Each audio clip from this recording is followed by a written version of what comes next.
오늘로요. 딱 대선이 40일 남았습니다. 진짜 세월 빠르네요. 자, 지금 후보들 몸이 10개라도 모자랄 정도로 동분서주하고 있을 텐데 어떻게 움직이고 있는지 영상부터 만나보시고 이어가 보도록 하겠습니다. 민생, 경제 모두 주름살이 활짝 펴지도록 하겠습니다. 이 약속들이 얼마나 지켜질지가 궁금하시면 이 편지를 5년 후에 다시 열어보아 주십시오. 정치권에 진 빚이 없고 여의도의 구태와 관습에 물들지 않은 제가 정권 교체를 넘어 정치를 완전히 바꾸라는 지엄하면서도 과감한 명령으로 받아들입니다. 가난하고 절박한 시민들의 삶을 지키기 위해 더 절실해지겠습니다. 시대를 교체해 주기를 바라는 시민들과 함께 진보 집권의 미래를 뚜벅뚜벅 열어가겠습니다. 이야, 지금 저렇게 영상으로 된 메시지들을 보니까 하재근 평론가님 뭔가 감성적 접근법 이런 게 좀 느껴집니다. 예, 그런 게 지금 나오고 있는 것 같습니다. 그러니까 상대방에 대한 비난, 공격, 정치적 공방 그것만으로는 부족한 뭔가가 있거든요. 아하. 그거를 감성적인 부분으로 채우면서 특히 설을 앞두고 감성적인 접근으로 설 민심을 한번 잡아보겠다. 야, 타이밍 절묘하네요. 그러한 인식이 지금 각 정당에 퍼지고 있는 것 같은데 네. 그래서 이재명 후보가 그 국민들한테 직접 편지를 쓰는 모습을 영상으로 찍어서 방금 보신 것처럼 저렇게 공개를 했고 네. 그리고 윤석열 후보도 직접 손편지를 써서 공개를 했고 야하. 심상정 후보도 다시 신발끈을 묶는 심정을 영상에 담아서 야. 역시 또 영상 편지 형태로 공개했습니다. 네. 앞서 이제 뭐 편지 저희가 어제도 전해드렸습니다만은 또 특히 이재명 후보와 윤석열 후보 간에 또 손편지 전쟁도 벌이고 있어요. 경쟁도 벌이고 있는데 그런데 이 편지를 직접 받아본 분이 진짜 계시다면서요, 하민경 변호사님.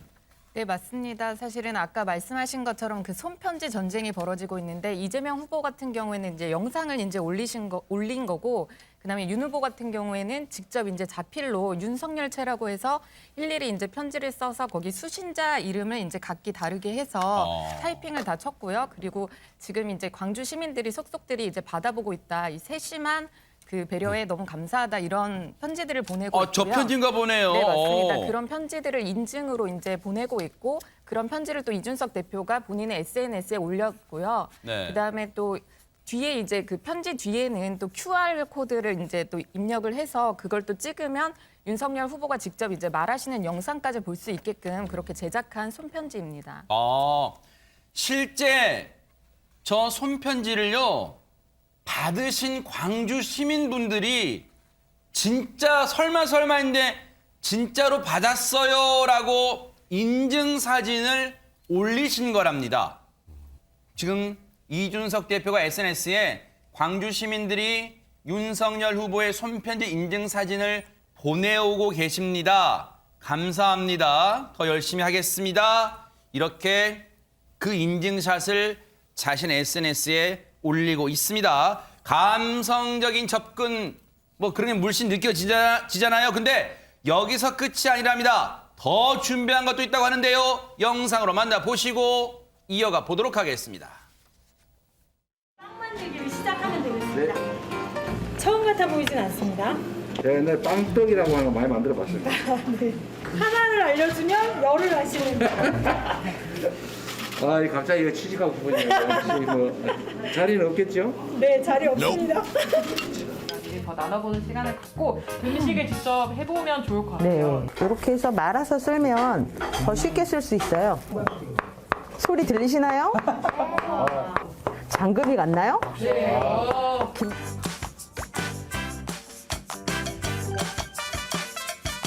우리 식당의 목표는 돈을 많이 버는 것보다 첫째, 와서 드시는 분 기분 좋고 건강하게 그걸로 갑시다. 네. 아니, 망하지만 않으면. 않으면. 안녕하세요. 어서 오십시오. 어서 오십시오. 어서 오십시오. 네, 짧은 시간이었지만 기대했던 대화를 조금은 한 것 같습니다. 네. 근데 식사도 못하고 이렇게 대화만 해가지고. 전혜연 평론가님, 세월 참 참 많이 변했습니다. 예전에 뭐 이 삼김 시대 그때 대선 때 각 후보들이 이 예능 프로 이경규 씨가 진행하는 예능 프로그램에 나간 것 그때도 파격이었는데 이제는 세월이 흘러서 대선 후보들 직접 요리하고 이런 게 그냥 좀 신선한 충격으로 다가오는 시절이 됐습니다. 아우, 대선 후보들 너무 하신 거 아닙니까? 그럼 집밥 백 선생은 어떻게 하시라고 그러십니까? 백종원 씨 위기감 느끼겠네요. 그렇습니다.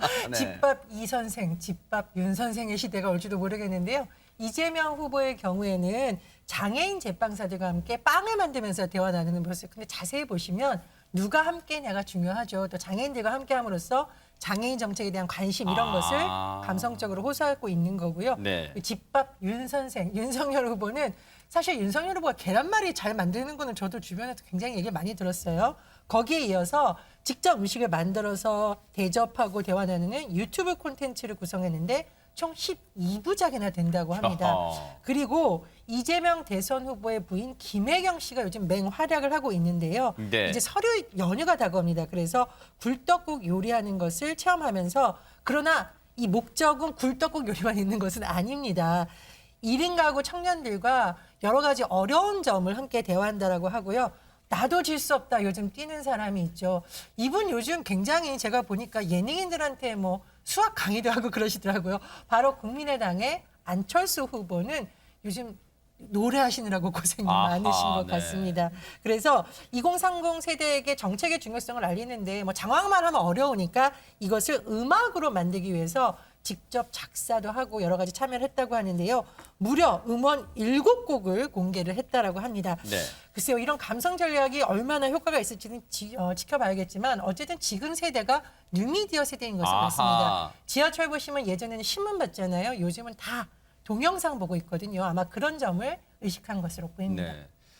사실 저렇게 하다 보면 야 이거 너무 대선이 감성적 접근으로 흐르는 거 아니야 할 텐데 백성문 변호사님 사실 이 대한민국 선거운동 기간 내내 하더라도 대한민국 곳곳을 다닐 수는 없단 말이에요. 그러면 혹시 선거는 이미지도 무시할 수 없는 부분인가요? 어떻습니까? 아니 사실 선거에서 굉장히 많은 부분을 좌지우지하는 게 이미지죠. 아하. 사실 아마 지금 시청자분들께서 두 후보의 공약 뭔지 정확하게 다 아시는 분들 그렇게 많지는 않을 그러실 거예요. 네. 그러니까 사실 그 선거라는 것 자체가 모든 거 하나를 다 보는 것보다 감성적으로 가슴이 와닿는 분에게 투표하는 분들 많기 때문에 지금 보시는 것처럼 뭐 편지 쓰고 요리도 하고 노래도 부르고 그런 게 또 이미지로 좋은 이미지를 각인되면 그거 자체로 굉장히 플러스가 될 수 있기 때문에 그리고 아까 말씀하셨던 것처럼 예전과 지금은 시대가 많이 변했죠. 네. 너무 쉽게 저런 부분들을 우리가 접할 수 있잖아요. 휴대폰만 들고 접할 수 있기 때문에 그러네요. 그 시대가 변했으면 후보들의 선거운동도 변해야 되는 것이고 그건 너무나 당연한 그런 어찌 보면 콘텐츠 경쟁이 아닌가 싶습니다. 그러겠네요. 말씀 듣고 보니까. 앞서도 말씀드렸지만 오늘이요. 참 타이밍 절묘합니다. 설 연휴 들어가기 직전인데 오늘이 대선 40일 남았어요. 그러면 보세요. 설 연휴 닷새를 지나면 이제 앞자리가 3자리가 돼요. 정말 이제 코앞입니다. 그 말은 뭐겠어요? 뒤집어 보면 이제는 아무리 대선 30일 동안 뭐 시간이 많이 남았다고 느낄 수는 있지만 여기서 자칫 실수 하나 하면 쫘르르 미끄러질 수 있다는 얘기예요. 그래서 이제 오늘 나온 여론조사가 관심이 클 것 같습니다. 전혜연 평론가님. 예, 영화에 나왔던 대사 좀 빌려볼까요? 이제까지 이런 대선은 없었다. 정말 예측하기 어렵습니다. 엠브레인 리퍼블릭이 4개 여론조사 기관이 같이 24일에서 26일 얼마 전이죠. 네. 조사를 했더니요. 이재명 후보의 대선 후보 지지율은 35%, 윤석열 후보는 34%.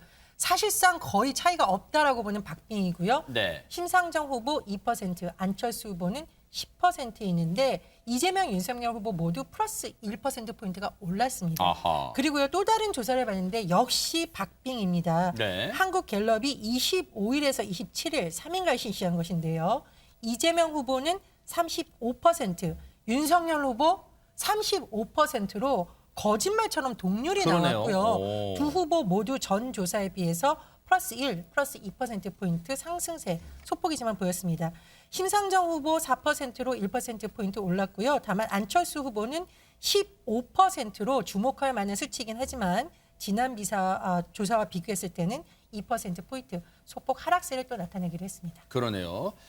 갤럽 조사가 이제 금요일마다 나오잖아요. 여러분들 아마 시청자분들도 이제 전문가 되셨을 거예요. 갤럽은 금요일마다 나오는데 2주 연속 17%를 안철수 후보가 찍었다가 오늘은 말씀해 주신 대로 2%포인트 하락해서 15%를 찍었어요. 그런데 백성문 변호사님 네. 관심은 또 그걸 것 같아요. 지금은 이게 다자 대결을 본 거잖아요. 가정법으로 야권이 윤석열 후보와 안철수 후보가 단일화를 했다고 가정하고 혹시 조사한 것도 있을까요? 네, 세계일보가 넥스트리서치에 의뢰해서 한 여론조사 결과를 보면요. 이제 윤석열 후보로 야권 단일 후보가 결정될 경우 이재명 후보와 1대1 대결을 하면 이재명 후보가 34.8%, 윤석열 후보가 41.4%. 그러니까 저 정도면 아까 그 여론조사 결과 비교해 보면 격차가 상당히 나죠. 네. 그리고 여기서 좀 주목해 볼 것은 네. 윤석열 후보가 아니라 안철수 후보로 단일화될 경우에는 이재명 후보가 28.4%, 또 안철수 후보가 45.7%. 격차가 아까보다 좀 더 벌어지는 걸 볼 수 있습니다. 네. 그리고 안철수 후보와 윤석열 후보, 윤석열 후보, 안철수 후보 두 후보 중에 보수 후보로 적합한 사람 이 지지율 결과를 보면 네. 윤석열 후보가 35.9%, 그리고 안철수 후보가 47.5% 이런 조사 결과가 나왔는데 네. 이런 조사 결과 때문에 요즘에 최근에 이제 안철수 대표가 자신감도 굉장히 많이 얻는 것 같고 아니라라는 표현, 되면 내가 돼야지 이런 표현 계속 쓰시는 게 아닌가 싶습니다. 그러네요. 저런 이 각종 여론조사에서 지표가 저렇게 단일화할 경우 누구 쪽으로 단일화되는 게 좋냐고 하니까 안철수 후보 쪽 답이 많이 나오는 그런 여론조사 몇 개 나오다 보니까 안철수 후보의 이 어깨가 좀 힘이 들어간다. 시쳇말로 그런 것 같기도 해요. 여전히 단일화 놓고 기싸움은 치열합니다. 관련 얘기 좀 들어보시고 이어가 보도록 하겠습니다.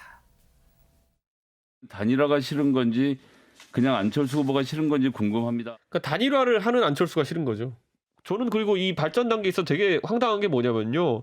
옛날에 저쪽 범진보 세력으로 인식될 때는 박원순 시장한테도 덜렁덜렁 양보하고 그다음에 그 문재인 대통령한테도 덜렁덜렁 양보하고 근데 보수 쪽에만 오면 계속 무슨 단일화 승부 걸자 그러고 경선하자 그러고 이래가지고 요구 조건도 보면은 항상 좀 세요. 이러니까 도대체 우리에게 무슨 억하심정이 있어가지고 그만 좀 괴롭혔으면 좋겠습니다. 국민들. 발언이 셉니다. 발언이 세요. 왜? 무슨 억하심정이 있냐? 예전에 다른 후보들하고 단일화할 때는 사실 많이 거저 양보도 했던 그런 느낌이었는데 왜 이제 와서는 우리 국민의힘하고 할 때는 조건도 많냐 까다롭냐 국민들 그만 괴롭히라 이런 말까지 하고 있습니다. 허준 변호사님. 맞습니다. 멘트가 굉장히 센 편이죠. 그도 그럴 것이 사실 지금 40일 남은 이번 대선에 최대의 변수라고 평가될 수 있는 부분이 사실 윤석열 후보와 안철수 후보의 단일화 이슈 이걸 겁니다. 그리고 사실 그동안 안철수 후보가 조금 상대적으로 쉽게 단일화를 해줬지만 이번에 지지율이 상당히 올라갔잖아요. 그래서 그러네요. 그런 부분도 본인이 감안하지 않을 수가 없을 겁니다. 그래서 영상 보신 것처럼 이준석 대표도 이제 좀 감정 섞인 멘트까지 하면서 이렇게 단일화를 원한다는 안철수 후보가 단일화를 원하면서 조건을 세게 건다는 전제 하에 저런 얘기를 한 거고요. 네. 여기에 대해서 국민의당 측에서도 가만히 있지 않았겠죠. 신나리 국민의당 선대위 부대변인이 네. 27일 논평을 내고 이렇게 얘기를 했습니다. 이 대표가 이제는 그저 안철수가 싫은 거다라고 하면서 통제되지 않은 발언까지 거침없이 내뱉고 있다라고 얘기를 했어요. 네. 그러면서 우리는 단일화 생각도 안 하는데 오히려 시도 때도 없이 안 후보 생각만 하면서 오매불망 단일화에 매달리며 매일 온 국민이 눈과 귀를 괴롭히고 있는 것은 이 대표 본인이 아니냐 이렇게 일갈을 했고요. 부디 안 후보 언급을 그만하고 본인 둘러싼 의혹 해결에나 집중을 하고 사퇴 수준이나 밟아라 이렇게 좀 강하게 표현을 했어요. 그러면서 무슨 표현을 썼냐면요. 안 후보에 대한 열등감에 사로잡힌 이 대표의 혐오 정치가 한국 정치의 품격이나 질 자체를 떨어뜨리고 있다 이렇게 비판을 했습니다. 이야, 국민의당의 대변인단의 공격도 만만치가 않습니다. 통제되지 않은 발언이라는 게 아마 이 격한 표현들을 언급한 것 같아요. 그러면서 지금 하재근 평론가님 국민의당 측의 입장은 이런 발언을 하는 이준석 대표 혹시 뭐 열등감 갖고 있는 거야? 이렇게 공격을 취하고 있습니다. 예, 열등감이라는 단어가 나왔는데 네. 어떠한 의도에서 저 단어를 썼는지는 잘 모르겠는데 추정컨대는 그 우리나라 수많은 지역구가 있잖아요. 근데 하필이면 같은 지역구에서 경쟁을 했었거든요. 그 안철수 후보하고 이준석 그렇죠. 대표가 노원병 지역입니다. 네, 네. 2016년에 서울 노원병에서 맞붙어서 당시에 안철수 후보가 이겼기 때문에 네. 혹시 그 점을 지적하는 것이 아닌가. 네. 그리고 2018년 지방선거 때는 두 사람이 같은 당에 바른미래당에 있었는데 그런데 안철수 후보가 당시에 노원병의 국회의원으로 있다가 서울시장으로 이제 출마를 하면서 노원병이 비게 된 거예요. 그래서 보궐선거를 하게 됐는데 한때 이준석 대표가 공천이 보류가 된 적이 있었거든요. 아하. 근데 그때 보류가 됐을 때 그 이유가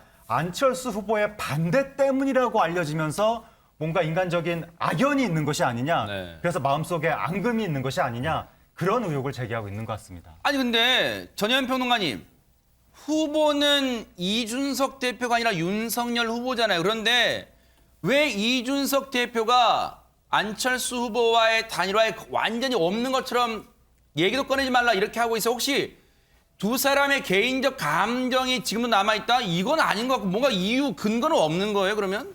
개인적 감정이 일부분 있을 수 있지만 지금 대선 국면에서 아마 이것이 유리한가 불리한가를 따져봤을 것으로 보입니다. 만약에 정말 안철수 후보를 껴안아서 우리가 압승을 할 수 있다라고 매달리는데 최근 여론조사 결과를 보면 그렇지 않을 수도 있다라는 대목이 나옵니다. 예를 들어서 윤석열 후보와 안철수 후보가 단일화했을 때 시너지 효과가 더 크다. 2+1이 3이 아니라 3.5가 된다면 당연히 더 하려고 하겠죠. 그런데요. 문화일보 의뢰로 24일, 25일 네. 엠브레인 퍼블릭이 한 조사를 봤더니 네. 윤석열 후보로 만약 단일화를 했어요. 안철수 네. 후보가 손을 잡아서. 그랬더니 안철수 후보를 지지했던 사람들이 모두 윤석열 후보에게 오는 것이 아니라 그러면요? 그중에 35.8%만 온다. 두 번째 칸 보이시죠? 오, 네네. 그리고 나머지는 어디 가냐 어디 가요? 봤더니 26.4%가 어머. 이재명 후보에게 간다라는 겁니다. 심지어 잘 모르겠다 없다가 27.4%니까 이거 단일화했다가 그냥 뭐 예측하지 못한 결과가 나올 수가 있다라는 전략적인 판단을 한 것으로 보이고요. 이외에 리얼미터 의뢰, YTN 의뢰로 리얼미터 조사에서도 네. 이런 결과가 비슷하게 나왔는데요. 그래요? 여기에서도 윤석열 후보로 단일화를 했을 때 보니까 안철수 후보의 지지층이 23.3%만 윤석열 후보에게 오고 무려 20.1%가 이재명 후보 지지로 돌아설 가능성이 있는 것으로 나타났습니다.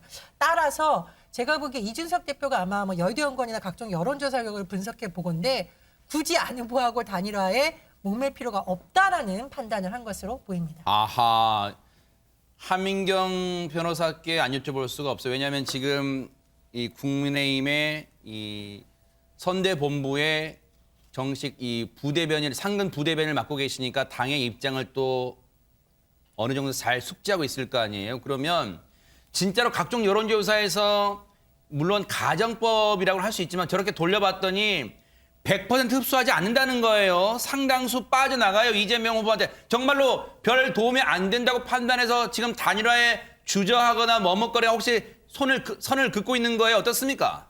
사실 아까 전에 그 국민의당의 그 부대변인 저랑 같은 이제 상근 부대변인인 것 같은데 네. 그 부대변인의 논평은 저는 오늘 처음 봤지만 네. 양쪽 다 그 뭐 단일화를 얘기를 하는 것은 사실 아닌 것 같습니다. 다만 이제 국민들이 정권 교체 열망이 사실 되게 크다 보니까 여론조사를 할 때 이게 뭐 윤 후보 쪽으로 단일화했을 때 보수층에 관해서 윤 후보와 이제 안 후보가 있다 보니까 윤 후보로 갔을 때, 안 후보로 갔을 때 이렇게 여론조사를 하다 보니까 그 여론조사 결과를 보고 아까도 이제 안 후보로 이제 단일화했을 때는 윤 후보의 표가 다 가고 윤 후보로 단일화를 했을 때 안 후보의 표가 다 안 간다 했는데 이거에 사실은 봐야 될 것은 이재명 후보 쪽이라고 생각을 합니다. 사실 이재명 후보의 그 지지율을 보면 계속 그 박스권에 머물러 있다 그런 말을 되게 많이 하는데 1월 둘째 주 아까 전에도 그 여론조사 표가 나왔었는데요. 네. 거기에서 보면은 그 사자 그 대결에서 거의 10%포인트 이상으로 이제 격차를 냈다가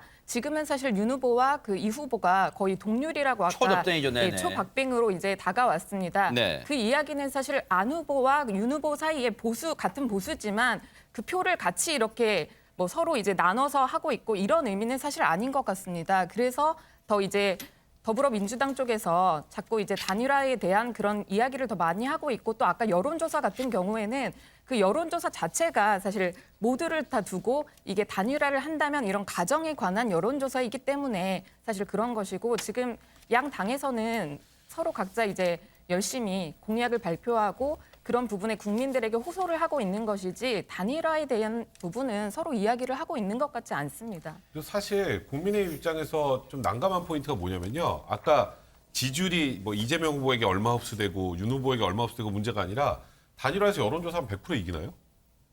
국민의힘은 단일화라는 건 국민의힘 후보 윤석열 후보가 후보가 되는 걸 전제로 하는 단일화를 생각하고 있기 때문에 혹시라도 질 수 있는 단일화는 못 하는 거예요. 그러니까 제1야당이 후보자를 내주고 그냥 그 선거운동만 하겠다는 건 현실적으로 불가능한 상황이고 또 하나는 지금 아까 이준석 대표와 안철수 후보 사이에 그 정말 그 해묵은 오래된 갈등 이거 단일화하면 어떻게 될까요? 단일화 협상하는 과정에서.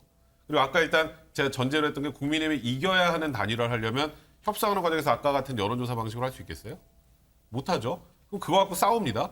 그럼 단일화되면 어떻게 될까요? 그동안에 이 단일화하면서 싸웠던 것 때문에 국민들한테 욕을 먹고 단일화 효과 거의 안 나요. 네. 그런 부분들을 생각한다면 국민의힘 입장에서는 단일화를 선뜻 그러니까 안철수 후보가 쉽게 말해서 양보하지 않는 이상은 국민의힘에서 단일화합시다라고 먼저 얘기하기는 굉장히 힘든 상황일 수밖에 없습니다. 네. 그럼 이거 하나 짚고 갈게요. 전현 평론가님이 예상 또는 분석 아직 40일 남았습니다만 2017년 대선도 다자 대결 구도였어요. 어쨌든 그렇게 문재인 후보, 그다음에 홍준표 후보, 안철수 후보가 이제 표를 나눠 가졌는데 다자 대결 이번에 간다. 국민의힘 윤석열 후보 입장에서는 필승을 자신할 수 있다. 지금 그런 계산이 쓴 거예요. 그렇기 때문에 지금 단일화는 아예 선을 긋고 있을까요? 이 부분이 많이 국민의힘 지지하는 분들은 궁금하실 수도 있어요. 왜? 언뜻 생각은 야권의 필승 카드는 단일화라고 지금까지는 생각해 왔는데 지금 여전히 40일 남겨둔 시점에서도 선을 긋고 있단 말이에요. 특히 이준석 대표 같은 경우는 이걸 어떻게 봐야 될까요? 저는 이 단일화라는 논의 자체가 사실은 안철수 후보에 대한 관심을 계속 촉발시키는 하나의 요인이잖아요. 그래서 지금 양자 토론을 주장하는 것도 그렇고 일단은 윤석열 후보가 정권 교체의 가장 적임자라는 것을 계속 부각시켜야만 되는 시점입니다. 그래서 관심을 분산시키지 않기 위해서 차단한다 이렇게 볼 수 있고요. 두 번째로는 지금 여론조사 결과를 보면 안철수 후보로 단일화됐을 때 더 격차가 크게 난다라는 조사도 있잖아요. 그러면 백성훈 변호사님 말씀하셨듯이 자꾸 단일화 할 때마다 누가 더 경쟁력이 있냐라고 야권 지지자들이 보기 시작할 때 잘못하면 국민의힘이 의도하지 않았던 쪽으로 관심사가 흘러갈 수가 있습니다. 그러니까 의도치 않게 안철수 후보에게 계속 관심이 쏠리고 토론에서도 안철수 후보의 질문이 주목받고 이런 현상이 나타날 수 있거든요. 그런 여러 가지 전략적인 측면을 본 것으로 보이고요. 참고로 2017년 말씀을 해주셨는데 진보 진영과 보수 진영의 차이점이 있습니다. 진보 진영은 기본적으로 시민사회라든가 범제야를 중심으로 단일화를 압박하는 외부 세력이 또 굉장히 강해요. 그래서 예전에 정의당 같은 경우에도 심상정 후보가 경기도지사 선거 때 눈물을 흘리면서 단일화는 이면에는 노동계와 진보 진영의 그런 요구가 일부분 있었기 때문이거든요. 지금 보수 진영 같은 경우에서는 정권 교체가 더 중요하기 때문에 사실 단일화 자체에 대한 그런 압박이 외부에서 아직은 크다고 볼 수가 없습니다. 그래서 환경적인 요인, 또 양자 토론 염두, 지지율, 프레임 여러 가지를 복합적으로 보고 있는 것으로 보입니다. 네. 그래서 정말로 중요한 게 대선 40일 남겨놓고 바로 이 얘기도 중요하고 큰 관심일 것 같아요.